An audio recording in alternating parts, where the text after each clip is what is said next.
This is a race for County Constable Precinct 1. The candidates in this race are as follows: Lorenzo Faustino Gonzalez,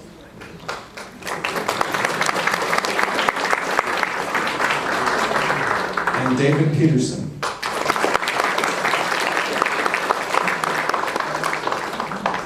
Lorenzo Gonzalez, please introduce yourself to our audience. You have 1 minute. First of all, good evening. I'd like to thank the Tejano Democrats for allowing all of us this opportunity to address you today and earn y'all's endorsement. My name is Lorenzo Gonzalez. I am a relatively new police officer, and I became a cop for the same reason I am running for this office. I think that policing is broken in America, and I want to change that, one step at a time, starting, at our lowest level of the constable's office. I graduated my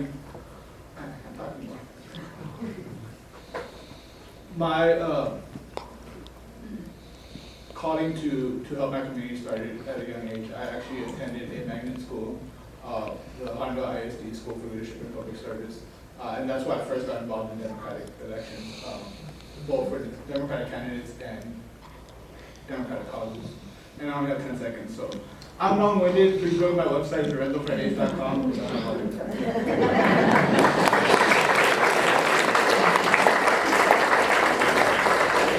Good evening, everyone. My name is David Peterson. I am currently the constable for Precinct 1, San Marcos, Texas. A lot of you probably know me already because I do get around quite a bit. I'm from a family of 12. I have 3 of my sisters here today. They've been following me, and that's kind of scary. Overall, as far as history for me, I started out as a security guard. From security guard to a jailer, so I know tattoos and attitudes. A reserve officer, 36 years of law enforcement. I've worked for 4 sheriffs, and I've learned a lot. Basically working for 4 sheriffs. 36 years of law enforcement has taught me a lot within the community, within my precinct and within Hays County. I've enjoyed it. I still want to do it. I could sit here and talk to you forever, but I have literature in the back. I've got a history, just about as long as both my arms, and I definitely want to continue my education, and I want to see if you would definitely vote for me.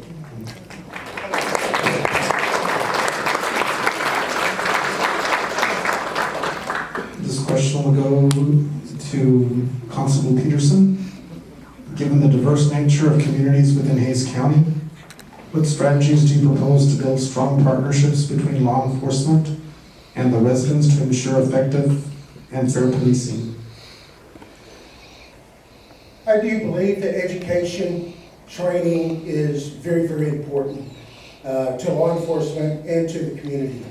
As one of the things I did when I came in as an officer in 1989 is I put myself out there through lots of education, working with the Sheriff's Department, Hays County Sheriff's Department, and working with the community. I worked in various departments at the Sheriff's Office, doing several different things, and that's working in a lot of different divisions. Some of them, were scary, especially when you have to go out and you work with CID on a case. We have to maintain a homicide. Are you doing a warrant? Are you doing a transportation from another city? Or are you flying from somewhere else? I like working with the community because one of the things is I learn a lot from people. Being involved with the GI Farm, LULAC, Juneteenth, the Lions, and several other organizations. That keeps me busy within law enforcement and the community.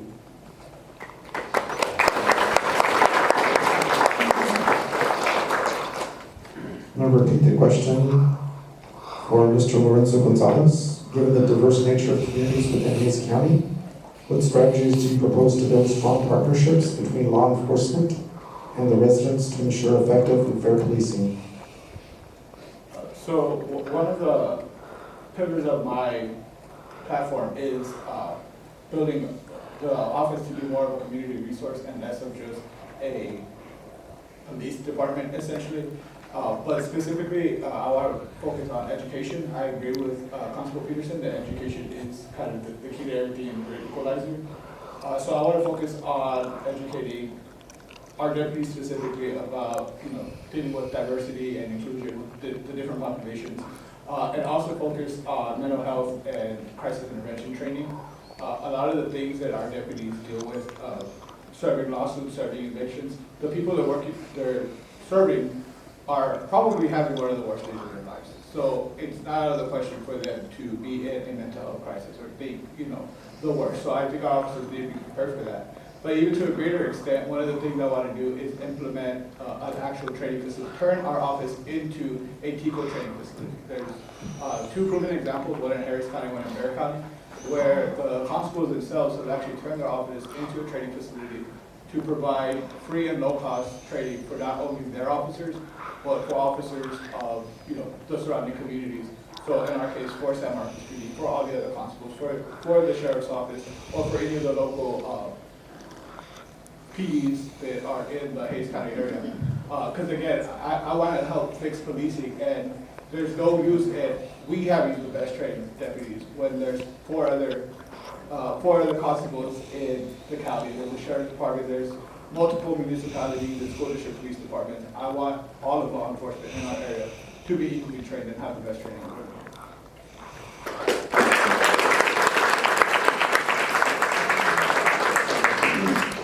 And the next question will go to Lorenzo Gonzalez. Transparency and accountability are crucial aspects of law enforcement. How do you intend to foster transparency in your role as constable? And what measures will you implement to ensure accountability within your department?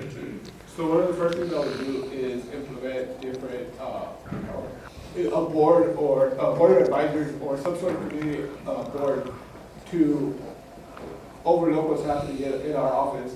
One, so that we have someone to be accountable to. Obviously, I will have our office be transparent to any resident that is requesting information or details that the law will allow us to reveal. Obviously, with ongoing cases, there are certain things that can't be revealed, etc. But to a greater extent, I would have a community oversight board to be transparent to and to be responsible to, but also so that they can report back what the community wants of our office. Like I said, I want to build our office into a resource for the community, which would include partnering with NGOs and nonprofits, etc.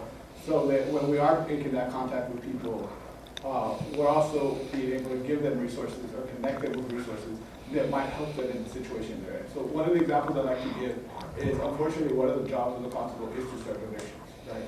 So we are going to be the people that go to their door and tell them they have 30 days to vacate, serve out the eviction and then ultimately the written possession.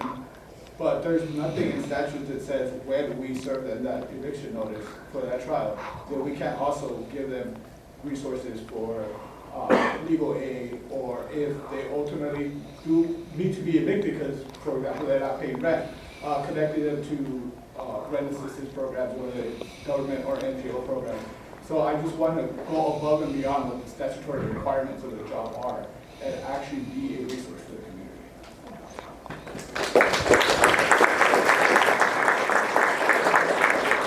I'm going to repeat that question for Constable Peterson. Transparency and accountability are crucial aspects of law enforcement. How do you intend to foster transparency in your role as constable? And what measures will you implement to ensure accountability within your department? First of all, the constable's office is definitely civil process. We work with all the judges, the district courts, and you have to be very careful.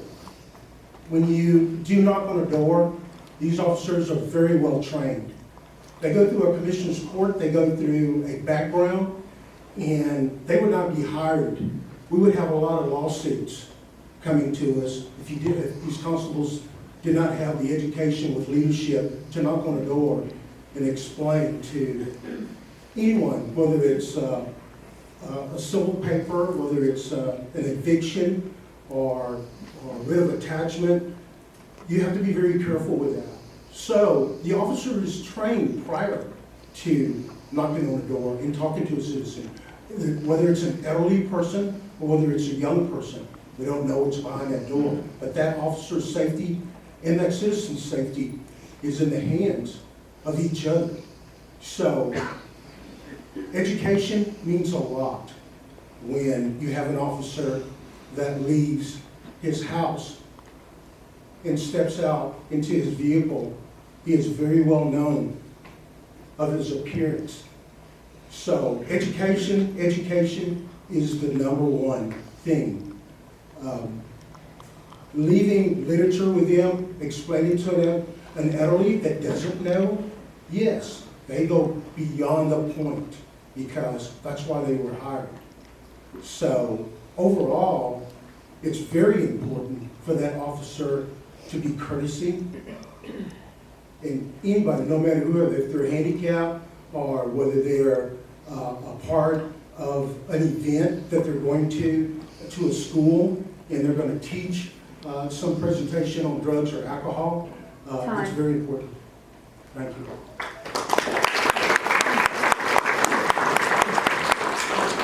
Thank you, candidates for County Constable Precinct 1. Thank you all very much.